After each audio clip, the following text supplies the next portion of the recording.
up to What you doing, Bartholomew? up What to you where got it's like here? red purpose. So Hey, Quincy. love God. It's a letter from your dad. Love community. He's trying to tell you something really important. So I think to help you understand it, I set up a prompt to help you analyze what he's saying about his own values.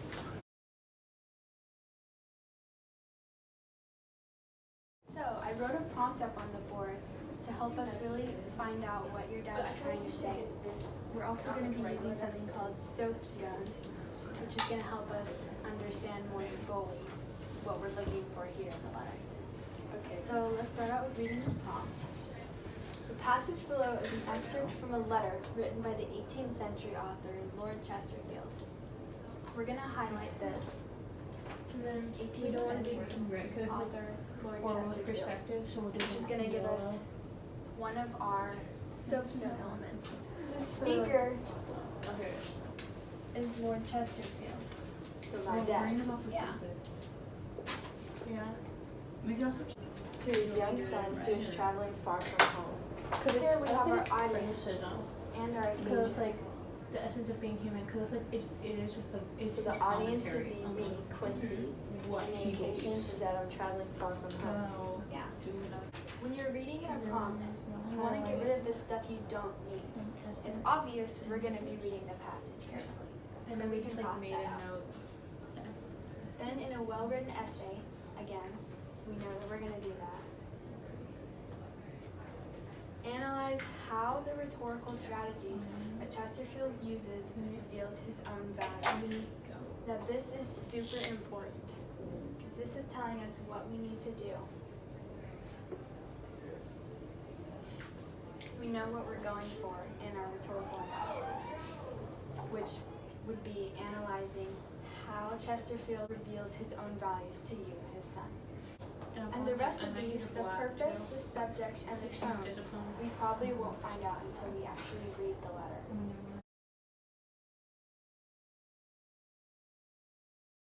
So once we start reading the passage, let's look for rhetorical strategies that your dad uses to try and convince you of his values. Things that pop out to you. Keep in mind our additional soapstone elements that we didn't include in our prompt. Well, first, this was written 2 weeks ago on October 4th, 1746, and it starts off by saying boy, so it sounds like he's trying to belittle me. Also, in this sentence, it brings out our on and off relationship. It sounds like he doesn't think I'm going to listen to him. So again, my father says young a lot, which makes me think that he doesn't think that I'll understand it.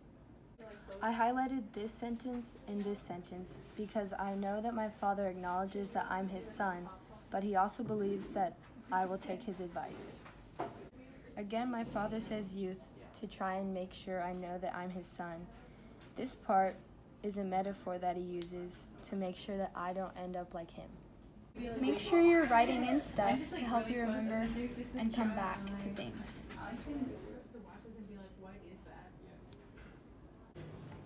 Right here, my dad hints that he will not point out how much I'm dependent on him.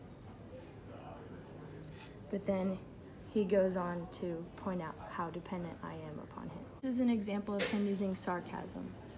This part right here is where my father begins to reveal his own values. This highlighted part reveals that he believes education is necessary to my success. Here he uses a contrasting example to say that if I don't value education, that I should be ashamed. In my father's opinion, being uneducated brings disgrace and ridicule. So after you've read through your whole passage, at the end, make sure you go back through everything you highlighted and write down everything that you deemed important. My father repeats youthful words like young and boy. He guilts me into taking his advice, and his tone changes from a loving friend to a strict parent.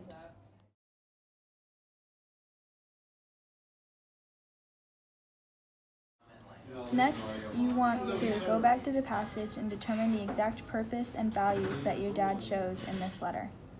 My dad's purpose is to convince me that education is the key to success. The subject would be Lord Chesterfield's values that education is better than anything else.